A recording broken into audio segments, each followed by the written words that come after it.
Hey, how are you? Welcome to another Fearless. If you watch that, you'll get confused because there's a delay. So you'll be like, wait, I just did that. Why is it showing up now? I already did that. I already said that. So welcome to Fearless. We are excited to have Blake Jones. And if you don't know Blake Jones or anything about Blake Jones, shame on you, right? Yeah. Who doesn't know me?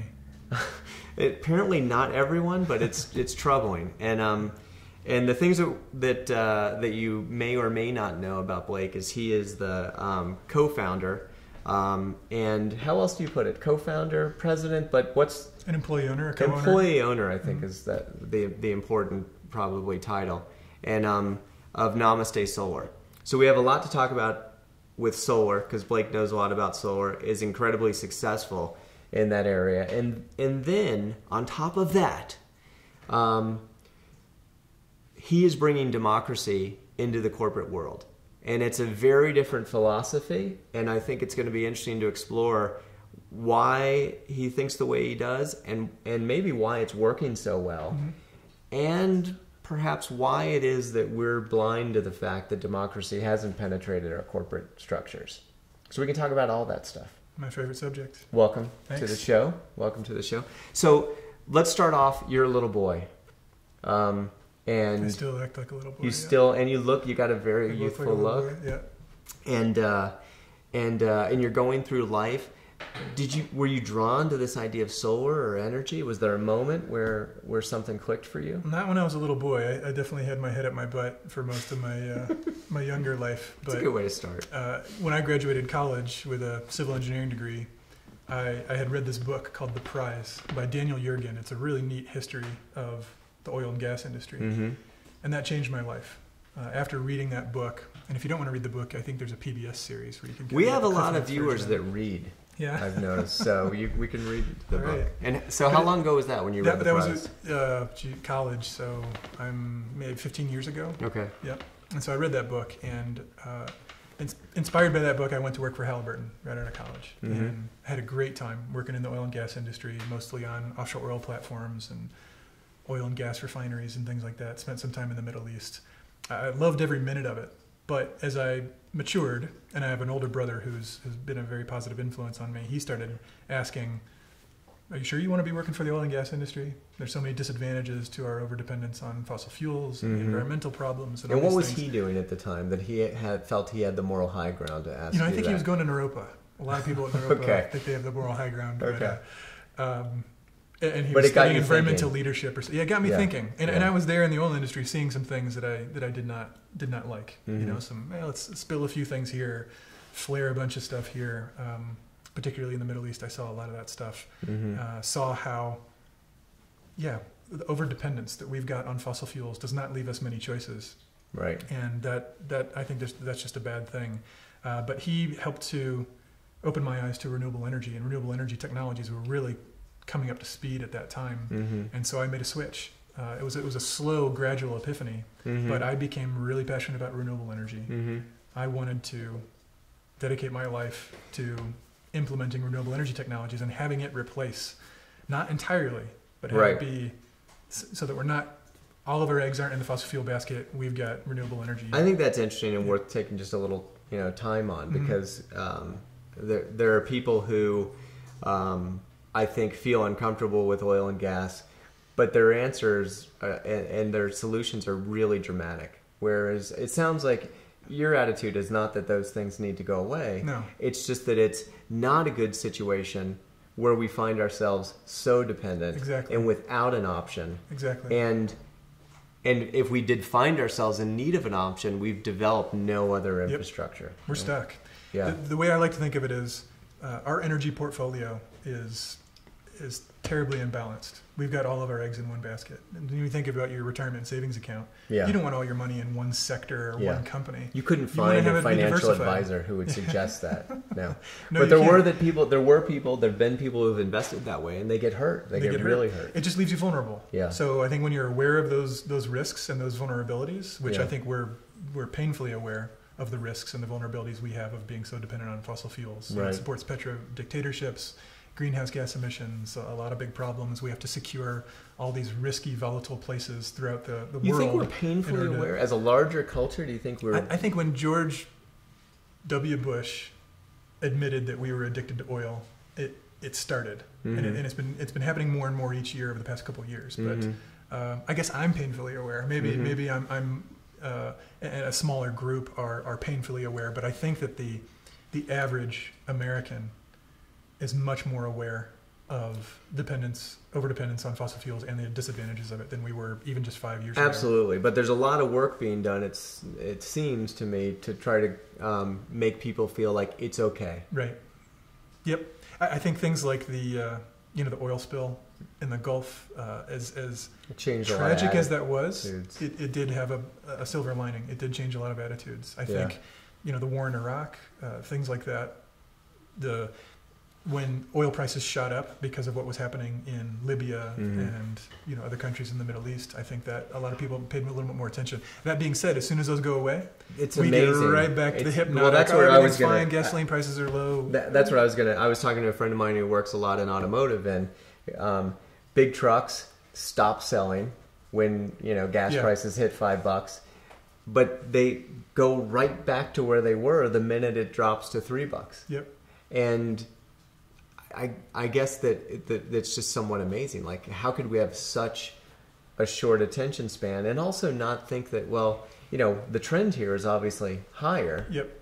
And he was just at the auto show, and he said that Chrysler and Dodge had huge engines, and like everything they were showing, there was nothing in the mix around smarter, economical efficient choices. It was just like big muscle kind of approached, which didn't that already kill you? Like, how is it that they got there again? Anyway, I want to point out that you've got water in front of you. My mom said, you never have water for the guests. It's actually not true, Mom. She's like, you're always drinking and they don't have anything. I've got scotch in here and they've got water. And it works out perfectly well. And if you want to tweet us questions, as usual, we take questions at Fearless Force. Is that where we're taking questions? So tweet us at Fearless Force, and we can ask Blake what is up. Go ahead, yeah. To finish the thought, I think what I would like to see 20, 30 years from now is a really well-balanced energy portfolio. I don't want to replace overdependence on fossil fuels with overdependence on solar. It would be great to see 20% of our energy coming from solar, 20% from wind, 20% even from oil or coal. Oil. What would it look like if a balanced portfolio? Yeah. Take us to 100% and give us those increments. I'm trying to figure out how many percentage points, how many bones I should throw to something like nuclear. Small. I think a little bit from nuclear is okay. A few percentage points from that for that. As few percentage points as possible for coal. I think a lot of people are talking about clean coal. I think it's an oxymoron. I don't know how possible that's really going to be. I think it's a pie in the sky idea. But there's so much coal, particularly in the United States. A lot of coal in China. A lot of coal in Australia. There's no way that we're not going to be using any coal 20 years from now. We have, like, clean coal is obviously just taking the word clean and pairing it with coal. Yep. You can't clean. It's not white. It doesn't come out, in a different way. If you ever work with coal, it'll get on. Yeah, it's not coal. It's not clean.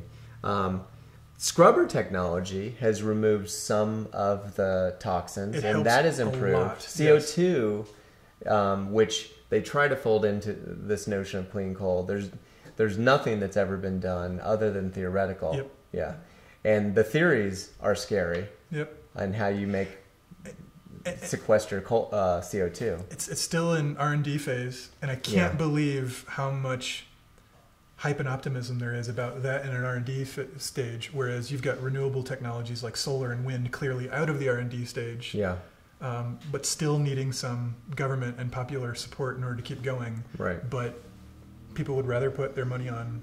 Well, I think the coal lobby is extremely powerful. It is extremely powerful. You're right. And I think we still should push for that, because if we're going to be using coal 20, 30 years from now, let's try to make it as clean as possible. Right. Improve the scrubber technology. Yeah. Find some. But right now, what's happening is they're using the concept of clean coal, or actually the words clean coal, to push through new coal plants. Yeah.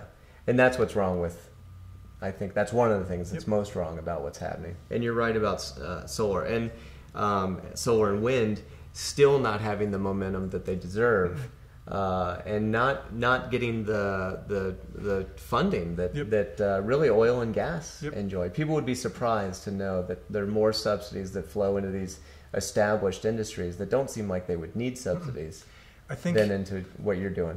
The oil and gas industry in particular, same with nuclear, they've been subsidized for so long that most people aren't even aware of the subsidies. They're in the form of things that they're difficult to see, like tax credits, tax breaks, loan guarantees, liability caps. It's difficult to see a lot of those subsidies, but we're talking about 15 times the dollar value worldwide of subsidies for fossil fuels than the entire renewables tent. So how that must bother you, because a lot of what in alternatives, a lot of the conversation is cost per watt, and whether solar is comparable to these other energy sources, and it's not a fair fight right now. When the subsidies for solar, a lot of people would say, oh, that would never work without subsidies. And we're saying, actually, we're trying to level the playing field. Yeah.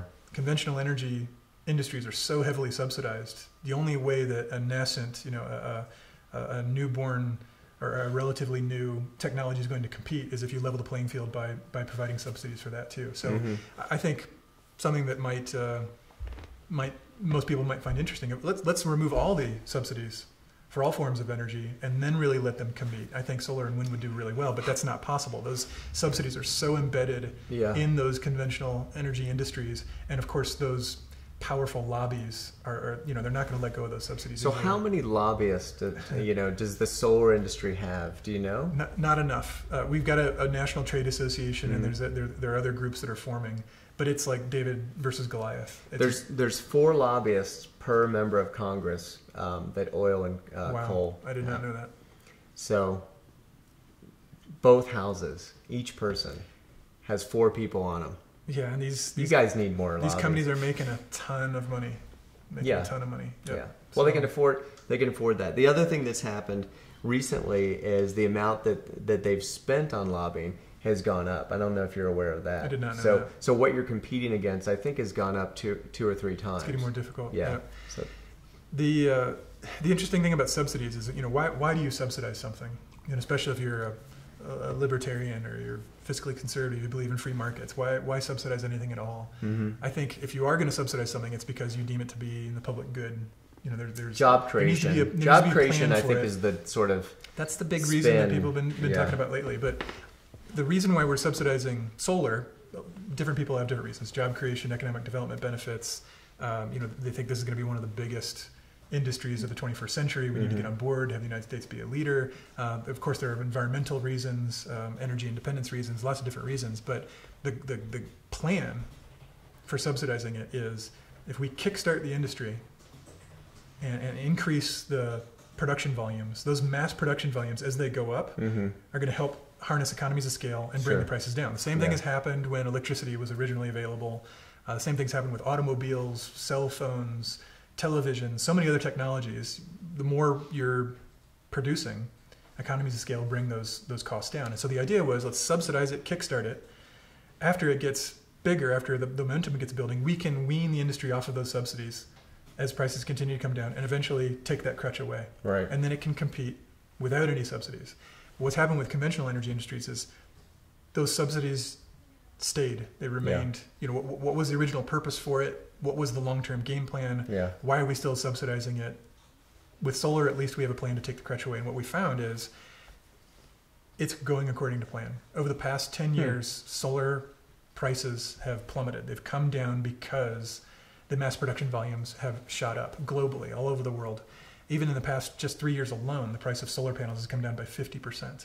And as a result, those governments that are providing subsidies where the market is booming and where the installation volumes are going up, the prices really are coming down. It's working according to plan. And so we think that another maybe 10 years out, 15 years out, it really depends on where you are and what the electricity prices are, where you are, but we'll reach what we call grid parity. And that's where solar electricity, the price of solar electricity is on par with conventional grid electricity. And that's when solar is really going to explode. Well, I would suggest that you may be at parity if you took the externalized costs and you could account for those, right? So I completely agree with that. Yeah.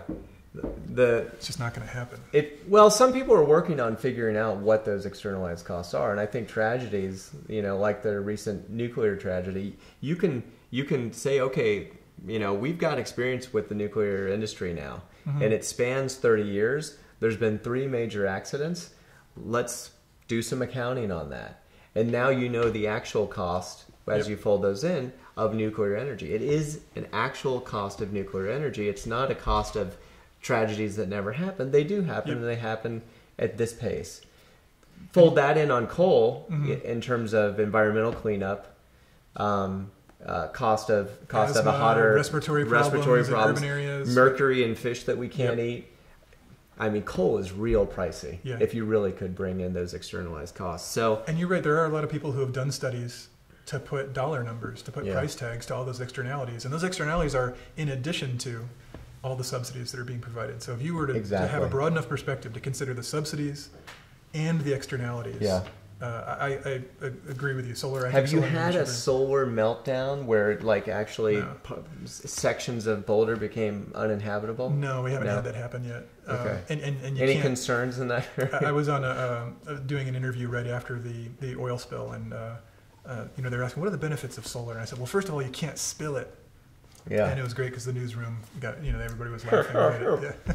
Yeah. But you can't spill it. It's got no waste. And when I say waste, I don't mean emissions, just emissions. People say nuclear is emission free, but it's not waste free. Mm-hmm. Tons of that radioactive waste. What do you do with that? Taxpayers pay. Yeah. No one wants it in their neighborhood. Nobody wants it in their backyard. Yeah. It's a big mess. Yeah. Very messy stuff. And solar isn't perfect, but it has a lot of distinct advantages, being clean, being waste-free. You can't spill it. It doesn't have those big problems. But solar does have its disadvantages, such as it only produces electricity when the sun shines. Yeah. What are you going to do when you need lights at night? You need to couple it with energy storage. Mm-hmm. And a lot of people say, well, if we can't count on the sun to shine and we can't use it at night, why even do it? Well, we use so much electricity during the day. We can use it for the electricity that we need during the day. Mm-hmm. And when we talk about, the intermittency, what if clouds come by? If you have enough solar panels, enough solar systems distributed throughout the grid, you're not going to have it be cloudy in every place at once. And right now, solar is less than 0.1% of all the electricity we get in the United States. We're not going to have grid penetration problems or grid balancing problems until solar starts to become like 10%. Mm-hmm. Like right now, we can have 20% wind on the grid, and you don't have too many complexities associated with the intermittency of that wind. We've got a long ways to go before solar runs into that problem. And energy storage is important, but I think energy storage solution is, needing that solution isn't a reason we should stop moving forward right now. Sure. We'll expect that to be where we want it to be 10 years from now, especially with electric vehicles. Well, I was going to say, electric vehicles make an interesting pairing with solar and wind, in that they, come into your home. Suddenly you don't need to invest in storage in a traditional, bank of batteries. Yep. It's your car. It's already in your electric vehicle battery. So sometimes you make toast in the morning off your car. Yep. Right, yeah. Yeah, electric vehicles are also the link between, a lot of people say, wait a minute, we don't use any oil to produce our electricity. And if solar and wind, they produce electricity, how are they going to help us reduce our dependence on oil? And the answer is through electric vehicles. If we have electric vehicles that are running more efficiently than combustion engines, and those batteries need to be recharged, that can happen through electricity. Having more electric vehicles on the road displaces how much gasoline we need to run the combustion engine in cars.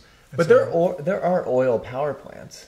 Not very many. Like Hawaii actually has, most of its electricity comes from big diesel generators. In the developing world, you find a lot of diesel generators. But in the U.S., it's not. In the United States, no. It's a few percentage points. Yeah, but globally it does exist. It does exist. Okay. But again, it's not, when we're trying, the majority of the oil we use is for transportation. Right. Yep. So how do we wean ourselves off of our addiction to oil? Right. Solar's not going to do it because that produces electricity. It's part of the solution because we can do it with electric vehicles. Let's talk about your business, because that's a lot of big picture stuff. Your business, when did you guys start Namaste? 6 years ago, late 2004. And business is good? Yes, it's been going great. We started, 3 of us, 6 years ago. and we're 60, 70 people now. We've grown really quickly, and that's really representative of the boom that the entire solar industry has been experiencing throughout the world. So that growth, how much of that growth, obviously a lot of it's about solar, but some of it may have something to do with the way you guys organized yourselves. We'd like to think so. We're definitely outperforming our peers in the industry. So yeah, the entire solar industry is growing quickly, but we've been growing faster in that. And so you almost fast growth actually is a troubling. It's got its pros and its cons, but it's a metric that the conventional business world deems important. Yeah. That's valuable. Oh, fast growth. That's something special.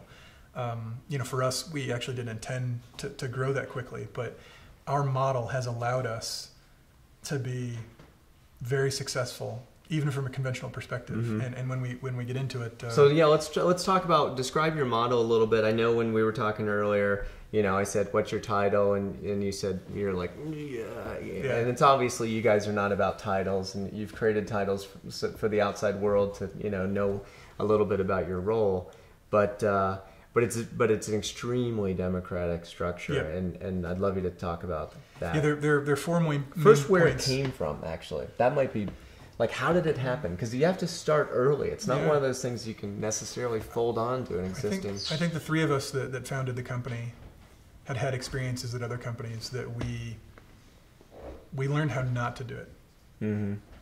Especially if you've worked in the corporate world, there are a lot of people who are just thinking, there's got to be a better way to do business. This just doesn't feel right. A lot of people think of corporation, that's a bad word. There's got to be a different way to do business. I don't think some people think it's capitalism. It's the system that's evil. I don't think that's the case. Right. I just think it's the way we've been doing business. There's innovation in so many other areas of what we do with technology and products and marketing, all these things that we do, but there's not been a lot of innovation in the way that we run and structure our companies. I think it's time for some innovation in the way we run our companies. Here. Yeah. And so we had learned a lot about how we didn't want to do it. Figured there's got to be a better way to do business. And I think this felt right. We said, here's some ideas. We don't Where'd you find inspiration? In the early days, we created a book club, and we, together would all read books about different companies. And there are a lot of sources of inspiration, but a couple are New Belgium Brewery, right here in Colorado, the makers of Fat Tire. They're an employee-owned company, run their company in a very unique, special way. They've been a source of inspiration for a long time.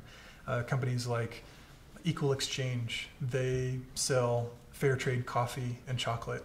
They're an employee-owned cooperative based in Massachusetts, been around for 25 years, doing a really great job. Great Harvest Bread Company, Patagonia. So we found a lot of neat companies out there that gave us some inspiration, but none of them were doing it the way that we wanted to. So sometimes we took idea from here, an idea from there, put it all together into what felt right about us. And I would encourage any entrepreneur I would encourage them to do that. Just because you haven't found somebody who's doing exactly what you want to do, that shouldn't deter you from saying. It's a difficult process. When you think about the corporate process of starting something, right away you look outside for advice. You probably go see an attorney. Yeah. They slap some LLC documents in front of you. Here's the blueprint. Here it is. is. Yeah. We had that experience too.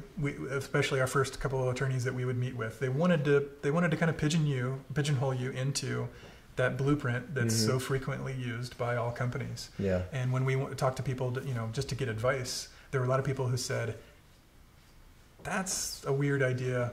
Sounds pretty harebrained. It's maybe a neat idea in theory, but that's not going to work." A lot of naysayers, and there aren't enough folks who have blazed their own trail to be able to say, screw that. You can do things the way you want. Give it a try. Experiment with it. Yeah. And when you find those companies, that inspiration is very valuable. I think it's scary for an entrepreneur. You're starting a business. You're getting advice from people. They're saying it's not going to work.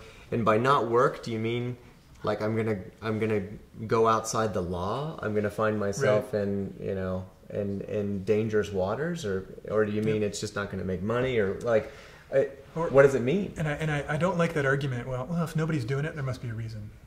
It's not working. That's definitely not true. I don't think and most entrepreneurs and innovators don't think that way. They're saying, if somebody's not doing it, I need to take a look. That doesn't scare them from doing it. Now that you've done it and you've become very celebrated, you've been on lists of world's most democratic companies, World Blue or something like that. World Blue is a really neat organization. If you want to learn more about democratic workplaces, because they've got a list of all these companies that practice democracy in different ways. But it's a great way to learn about what different democratic workplaces look like and give you some inspiration, some ideas. And you've sort of been folded into these clubs of democratic workplaces, but it sounds like you didn't go into the club first. Sounds like you found yourself in the club. I wish we would have found those when we started the company, because we would have met other like-minded companies that we could have drawn ideas and inspiration from, encouragement, but we hadn't found them. Another one was the National Center for Employee Ownership. Okay. Really neat group. You know, there everybody's very passionate about employee ownership, and so are we. And so there's this group where you can meet other employee-owned companies that are passionate about employee ownership, a group where you can meet companies that are passionate about democracy in the workplace. And so I wish we would have found those when we started out, but we didn't. But we're really glad we found them now, because they're very valuable But networks. if somebody's out there and they're starting, look for some of these. Yep, World Blue, and it's spelled BLU, without the E, World Blue, and National Center for Employee Ownership. A third one is B Corporation.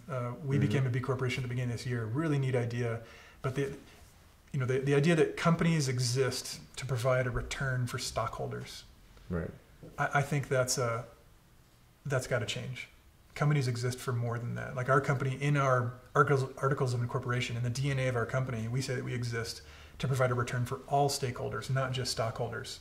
So we exist to benefit our employees, to benefit our employee owners, to benefit the community, to benefit the environment, not just provide a financial return to stockholders.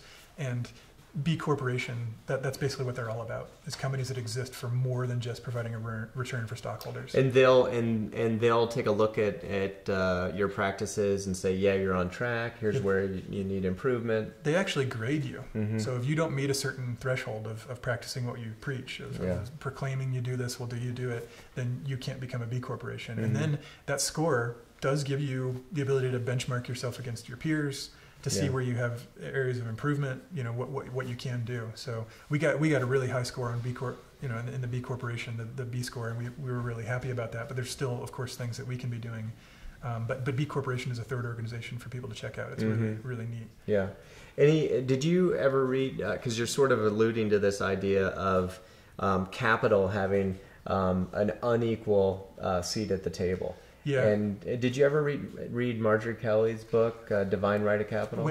I actually wrote it down when you recommended it to me when we went out to lunch. Yeah. And I bought it. It's just been sitting on that pile of books. Yeah. So that's the first step. It's on deck. It's in the batter's circle. I just need to read it. It's really interesting, and it's about this idea that capital gets their money out first. They get a lot of preferential treatment, and that her notion is that the aristocracy, at the time where that went away and democracy flourished, the aristocracy went in hiding with capital and created different rules. And you see it to this day. I can do things as a corporate owner. I can ask somebody to take a urine test.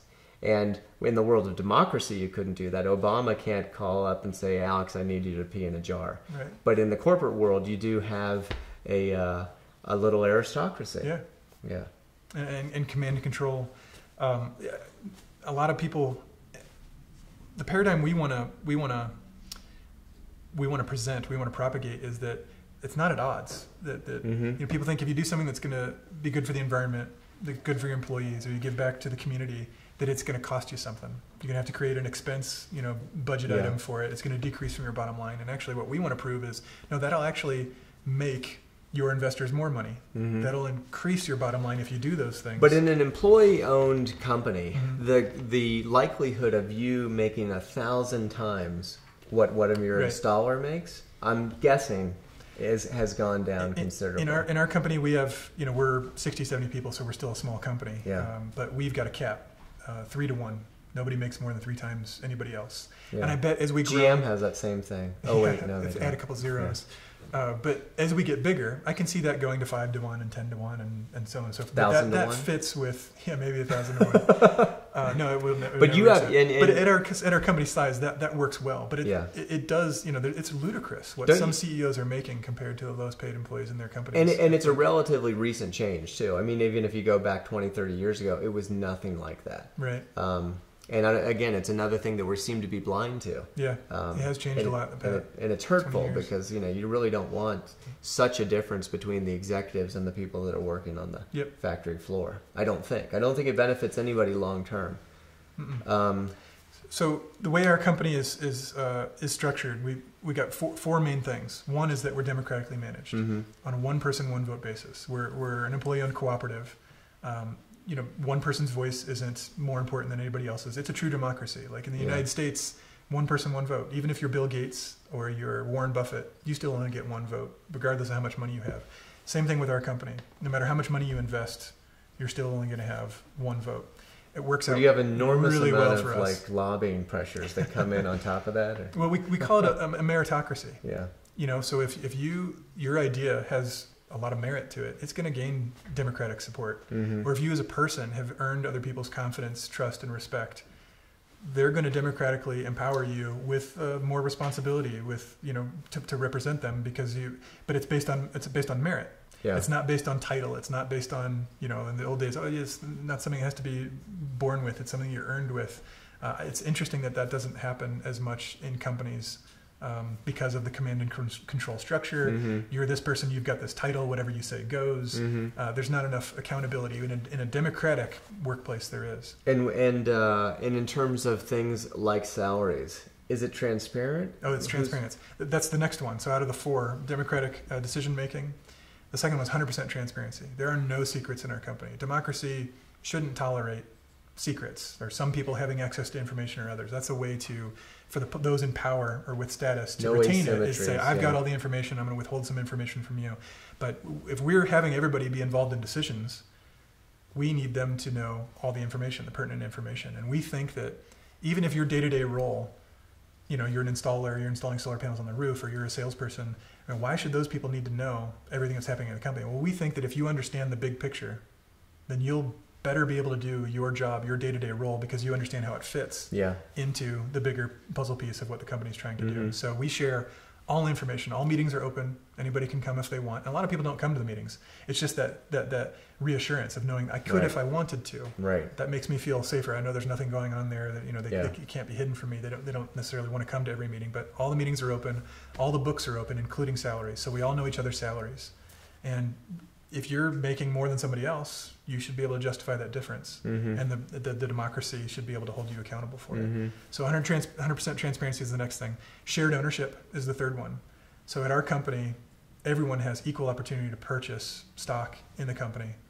You can purchase voting stock, one share. You can only purchase one share of that. And you have to, right? If you want to become an owner, If you want to become an owner, you have to purchase a stock. We don't give it away. But aren't all your employees at this point owners as well? More than 70% are. Okay. Not all of them are. If you don't want to, you don't have to. Got it. But if you want to become an owner, you have to purchase a stock. Now, some companies have stock options. They give, they gift stock, or they do different things like that. We want to share the complete ownership experience, the complete small business ownership, entrepreneurial experience. And we believe that in order to share that, you have to put money in. That's what an entrepreneur has to do when they start a company. So it's not just sharing the rewards and the control. It's also sharing the accountability, the risk, the sleepless nights, having that financial risk. And you've been able to raise capital from within your ranks. We've been 100% internally financed. Cool. To fund this fast growth that we've been going through. Now we're considering taking on external investors.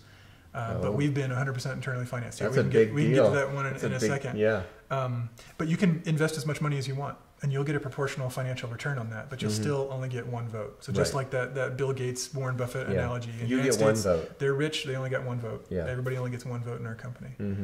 So shared ownership, everybody has equal opportunity to purchase stock in the company. So you had told me the first time we met that people come into the company, they're really excited about the company. There's committees for salary, there's committees for future growth, investment, and you can be a part of those. You can sign up for those, go to those meetings, and people sometimes just say, "I'm going to do it all," because it's like a kid in a candy store kind of thing, coming out of most corporate scenarios probably.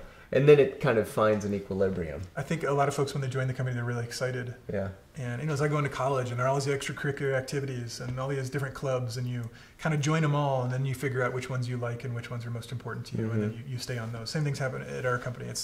You can serve on whichever committee you want. They're all volunteer committees. Finance committee, marketing committee, whatever you're interested in, you can go check it out. Now you're still going to be held accountable for doing your main job role. You still got to get the job done. But you can go and serve on those committees because you're part owner of the company. But after they see, this is tough to juggle. I've got to do my regular job role. I can't serve on this many committees, so they kind of have to pick their battles and say, these are the committees I want to serve on. Those are the ones I'm most passionate about, and those are the ones they kind of stay in. But democracy. A lot of people say, oh, decision making must take so long. Everybody has to vote on every decision. That's not the way democracy. That probably is something that a lot of people would worry about. That it's democratic. It's also anarchy. Can't get anything done. Chaos. There's no structure. Right. No, there's structure. Democracy with structure. That's very important. And so when we do democracy, it doesn't mean everybody weighs in on every single decision. Now, in the biggest picture decisions, everybody does weigh in on them, whether or not we should sell the company, whether or not we should raise more money, whether or not we should move or open a new office. Those are the biggest picture level. Everybody makes those decisions, but not everybody's interested in marketing. Right. Not everybody's interested in finance. Not everybody's interested in sales. So those committees are where the action happens. And the people who are interested in it can serve on that committee.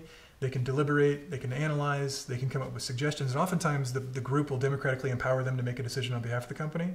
So, hey, marketing committee, choose us a new logo. Right. You don't need to bring it back to us. You choose a new logo. It's a subjective thing. It's better if your committee of 9 people makes the decision instead of our company of 60. Yeah. Do they make good decisions? I mean, I've worked with committees before, and it's not always the at least coming out of my world, they tended to be the most difficult to work with, and the decisions seemed to always be less.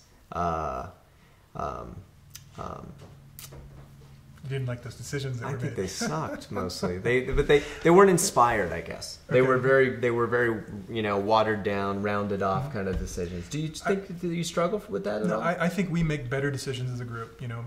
More heads are better than one. More perspectives help you to find the best. You have a nice logo. Solution. I don't know. It's a great. Was that logo. A committee decision? Yeah, the committee did that. Good committee. Yeah, and I think what's different is when you're well practiced and you get good exercise at working in groups and collaborating in teams, you get better at it. And I think people who aren't used to that, because they're used to working in command and control, more dictatorial workplaces. They're all jockeying. They're not really maybe the opinions are not that genuine. And I would say that about some committees I've worked with. That's like you're using this work to further some agenda that has nothing to do with this work, and maybe out with your system, there's no need to do that. That's interesting. Yeah, we don't waste that kind of energy on those types of things because of the way that the company is structured. But also, we have people making decisions as individuals too. You can empower individuals with authority to make decisions. Our salespeople can. You probably didn't have to ask people to come on the show. No, I'm empowered to speak on behalf of the company. That's not something I have to go and get democratic support. So we can have representative democracy. Yeah. But you're held accountable to that democracy. You're not accountable to a boss. People are watching. If you're not doing a good job at that, through the meritocracy, you're not keeping people's confidence and trust. Review committees. They'll take that empowerment away and give that responsibility to somebody else. So we have individuals making decisions, we have committees making decisions, we have the whole company making decisions.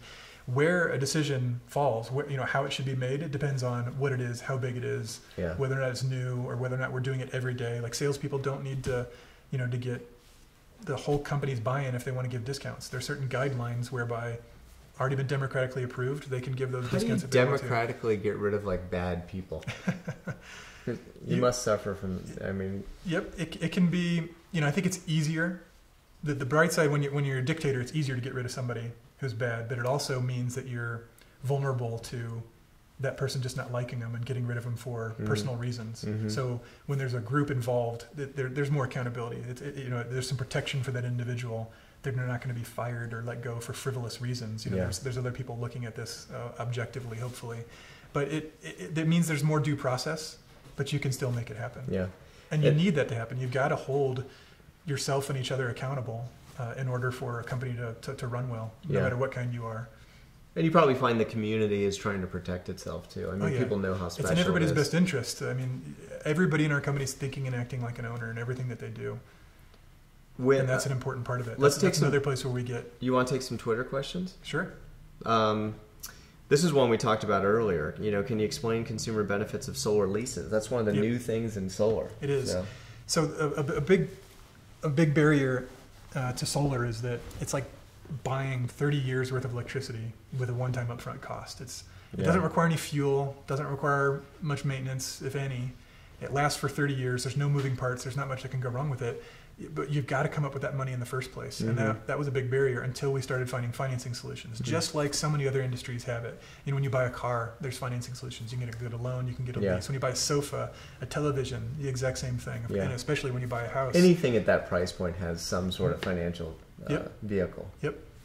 And for a long time, solar didn't have that. A couple of years ago, the first leases started coming out, and they've been incredibly popular.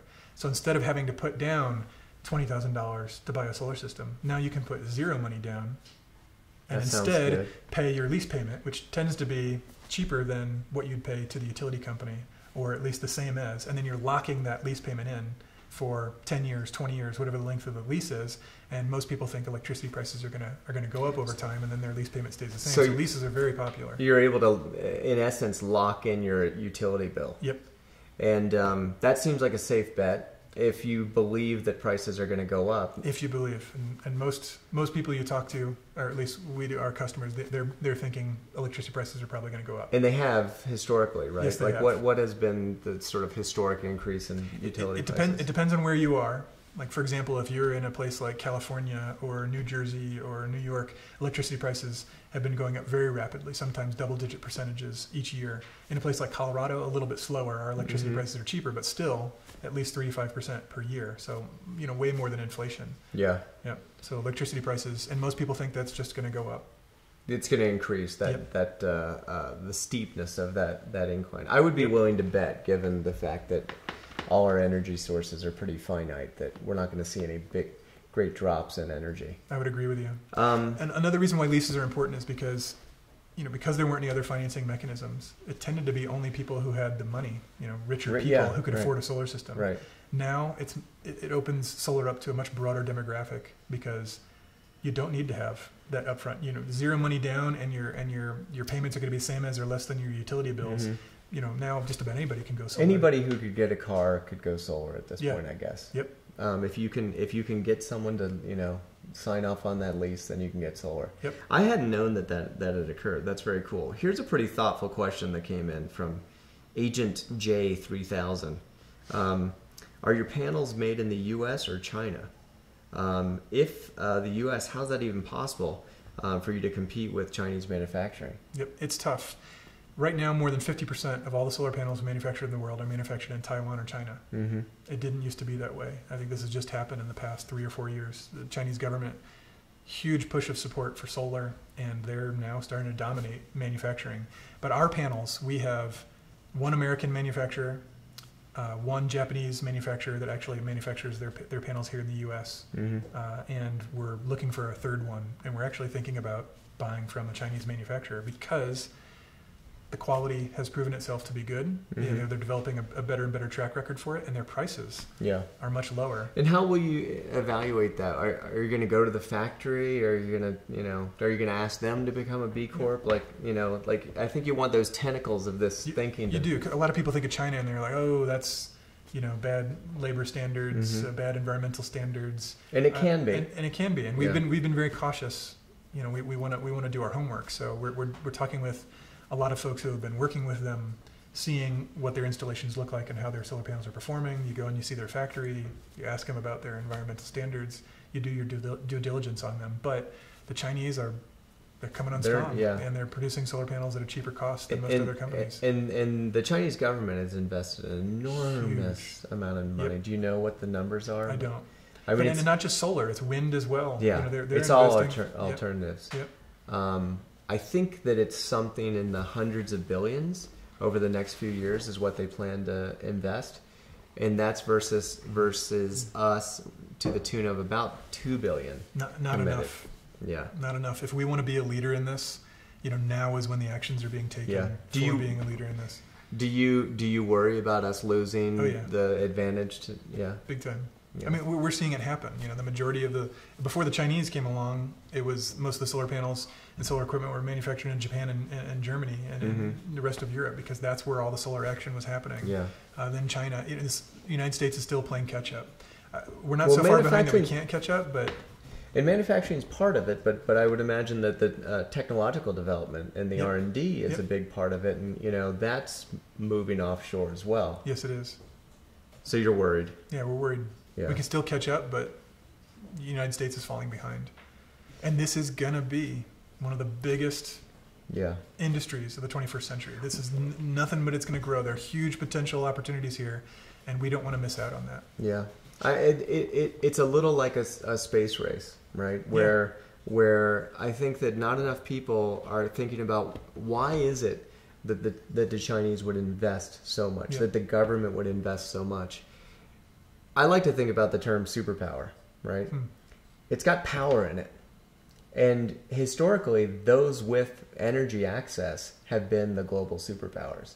And I think their interest is probably more about that than it is about saving polar bears or anything like that. Yep. Oh, yeah, I bet it is.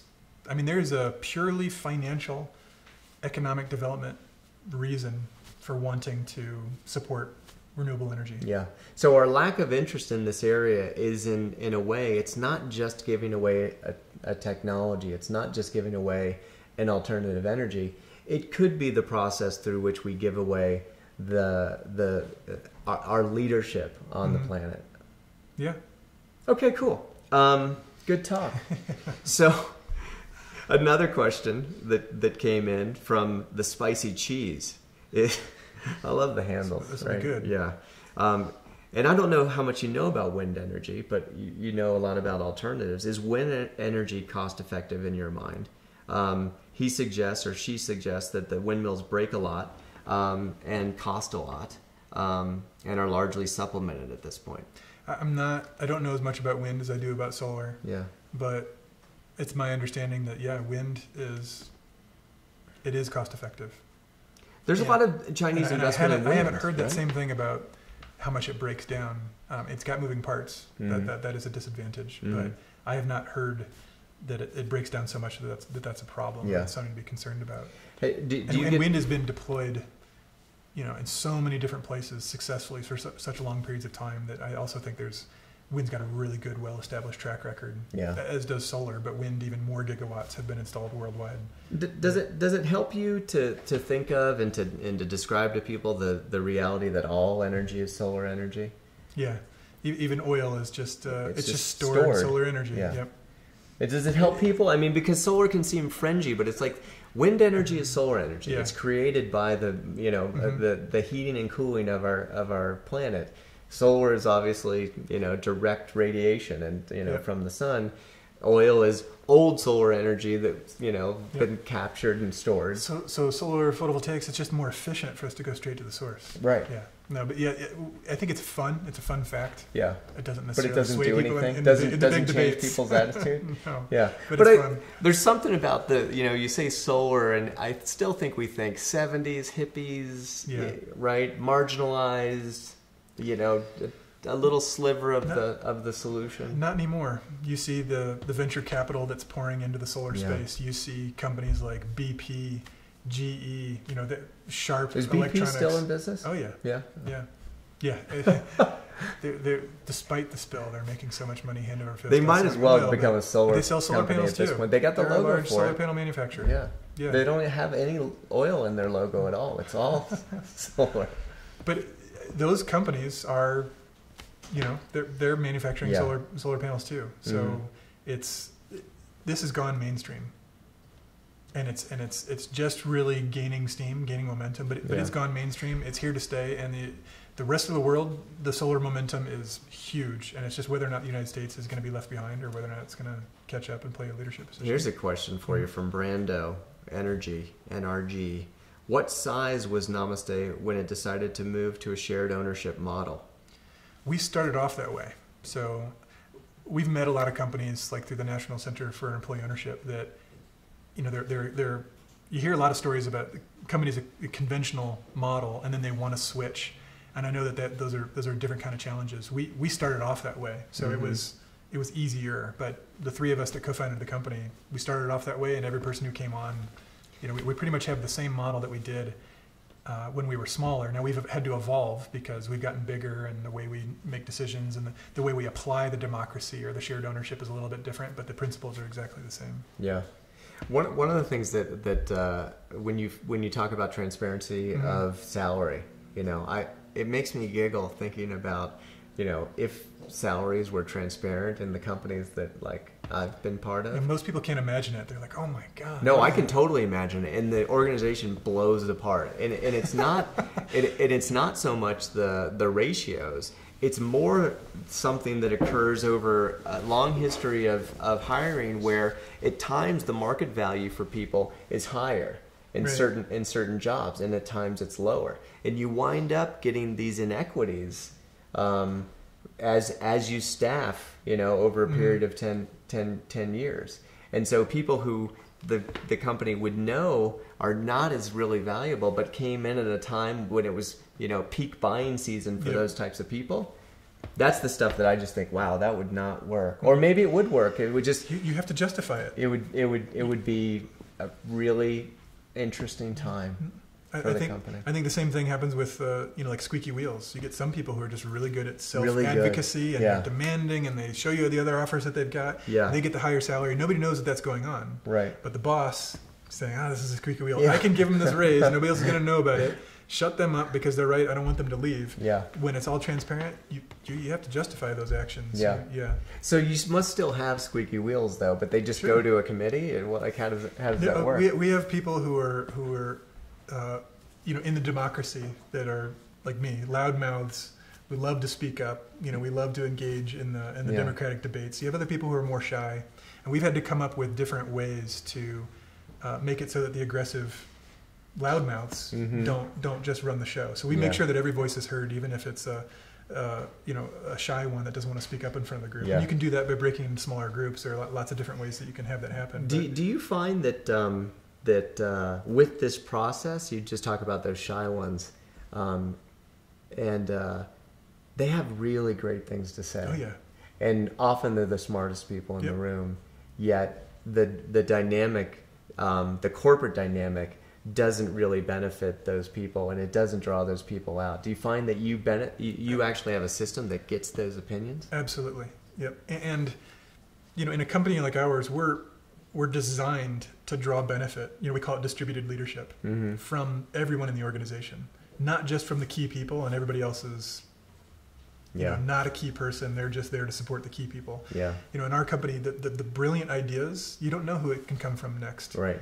But you're tapping into all 60 people who are thinking and acting like owners, and it increases the chances that you're going to find the best solution when everybody's thinking about it, and you're harnessing everybody's perspective. There's a lot of CEOs that suggest that one of their processes will be they'll scan the room. The person that doesn't talk at the end, they'll say, "What do you think?" Yep. But that's an individual process, whereas you've made it systemic. I think systemic. That's right. Yeah. Which is really cool. It's systemic that, we want everybody to be not just open to hearing everybody else's ideas, but almost proactively seeking it out. Yeah. Collecting, aggregating those ideas. And having that environment. Yep. We're almost out of time. And I'm wondering, is there something that I didn't ask or I didn't touch on that you want to talk about before we run out of time? And if not, I'll just ask another question. But I feel like I want to make sure that you've had a forum. I think a fun one to come back to is external investment. I think when we went out to lunch, we were talking about that. Yeah. We thought that there was no way we could bring on outside investors, because if we did, we'd have to share control. And we were worried about sharing control because we've got this, our mission is near and dear to our heart. The way we run things, we didn't know if that would be compromising it in some way. And this is a tough decision for a lot of entrepreneurs, for a lot of small businesses. Do you bring on external capital? Are you going to be able to find the right investors who are going to support your mission and the way you do things? We're at that crossroads. We've been internally financed. We've been profitable every year, so we reinvest those profits, and we're able to. But we don't know if it'll be that way always. And it was a unique, a surprising benefit actually, that all the new employees that joined the company when they became owners became new sources of capital, and we did have enough for what we needed. We don't know if we'll be able to take ourselves into the next chapter with that, so we're evaluating it, and we're wondering, can we find the right kind of investors? And we're actually trying to find investors who don't want control, because money comes with a lot of control, a lot of strings attached. Oftentimes control is one of the strings that gets attached, or one of the ways in which it's perceived that risk is going to be lowered, and when risk is lower, then you can get there can be a lower return associated with it, Yeah. or lower cost associated with it. But we've made a decision to look for external investors who are willing to buy a non-voting preferred stock, Mm-hmm. and that they would be willing to support the Democratic company, what we're doing. We'd give them What if they get one vote? one vote. You could. I mean, there are a lot of different ways to slice it and dice Yeah. it. We're going to do it so that they don't get any vote. I just was thinking it would be interesting if through right now you have to be an employee to be a stockholder. Yeah. Don't change that. Just change what that job is. So the job is investor. Right. So my job title is outside investor. I have one vote. You could do that. I Change can the go to definition of employed. Yeah. Yeah. I can go to the Employee. committees. I don't think it's a radical change, actually. No, you I mean, can do that. Yeah. You could do that. Well, I'll throw that out there. Yeah, but I think when we talk about, we only want employees to have the vote.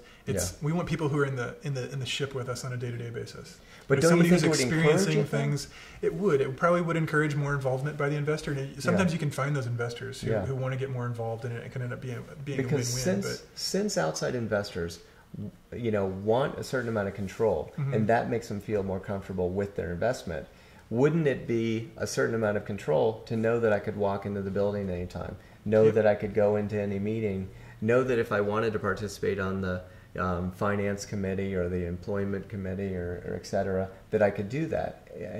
And wouldn't it be beneficial to the culture to see those investors having that kind of involvement, yet no more say? And any say that they had, again, being completely transparent because they're operating with the same set of rules, not a separate investor rule. No, that is interesting. So regardless of how much money they invested, they would only get one vote as well, but at least they would be able to participate. That's very interesting. Yeah, so the participation would be, the same participation that you potentially enjoy or an installer.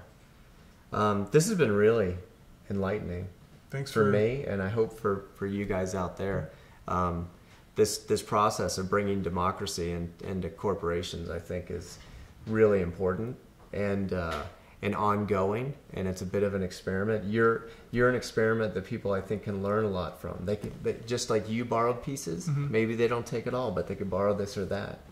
That's definitely the hope. Is when we started and we didn't have a track record, people thought, it's a harebrained idea, interesting, we'll see if it works. Well, now we've got 6 years of successful track record. That adds more credibility to the types of things that we're doing, and we want that to set a more positive example. After we've got 10 years, 15 years of successful track record, that will speak for itself, and that will make people go, wow, what are they doing that's creating that success? And that's when they'll probably pay more attention. I think it already speaks for itself. You got introduced by yeah. Joe Biden. He said the name Namaste wrong. What did he say? Namaste, or I forget what he said, but that was a very fun day. Yeah, so people are paying attention, and we're thrilled that you came on, and we're excited. And go to namastesolar.com. Namastesolar.com. And check out what they're doing. If you're local, get a quote, get a lease going, get some solar on your business or home. And if not, find out who's doing it in your area. There's an easy way to do that. Findsolar.com. Just type in findsolar.com, put in your zip code. You can see solar contractors in your area, and you can ask those solar contractors, hey, are there incentives? Does that make financial sense? Give me the scoop. They'll know all of that. He's going to take over half the whole of the states show. have solar subsidies, the other half don't. But I'm trying to wind it down, and then you can start again. Let's start talking about Find Solar. What about this? Yeah. We're totally out of time. Anyway, awesome. Thanks for having me. Thanks for coming. Yeah. Lisa, you can play the music.